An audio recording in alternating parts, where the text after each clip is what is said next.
Om Namo Bhagavate Vasudevaya.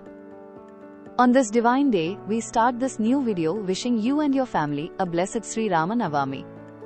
On this sacred occasion, let us go beyond the festivities and trace the very path he walked through temples, places and cultures that still echo with his presence. From Ayodhya to Sri Lanka, from Thailand until Japan, where Rama's name echoes across oceans, carved in stone, celebrated. In this video, we explore the places touched by Rama with his holy lotus feet and celebrated beyond Bharat.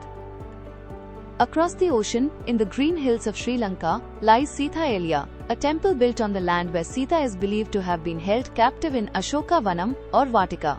A gentle stream still flows nearby, where Sita is said to have bathed, and beside it, what many believe are the footprints of Hanuman, who leapt across the ocean to find her. The air here still carries the sorrow and strength of a queen who never gave up. Further in Sri Lanka stands the ancient Muneeswaram temple. It is here that Lord Rama prayed to Lord Shiva to cleanse himself of the sin of killing Ravana, a learned Brahmin and a powerful king. In that one act, Rama reminds us that even a victory must be followed by humility, and the path of dharma never ends. In Thailand, Lord Rama lives not just in temples, but in the very name of the kings. The epic Ramayana is celebrated here as Ramakien. Every Thai king takes the title Rama, honoring the ideals of justice, courage and kingship that Lord Rama stood for. In the island of Bali, the story of Lord Rama lives on, not just in temples and festivals, but in daily life.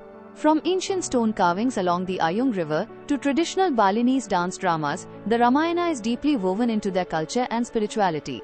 At Angkor Wat in Cambodia, the walls speak. Giant stone carvings tell the story of Rama's battle against Ravana, etched forever in silence and stone. Though the festival of Rama Navami isn't celebrated here, his legacy is carved into the soul of the land. A few know this, but over 2000 years ago, Princess Suriratna from Ayodhya is believed to have travelled to Korea and married King Suro of the Karak dynasty. Her name was Queen Hyo, and today, lakhs of Koreans trace their ancestry back to her, a living bridge between Ayodhya and Korea. While Rama is not directly worshipped, this ancient story ties Indian dharma to Korean history in a way that still stirs hearts. In Japan, Rama is not worshipped, but echoes of his values are found in Buddhist stories and warrior epics. Compassion, sacrifice and righteousness, the very ideals Lord Rama stood for, flow quietly through the stories passed from India, through China into Japan.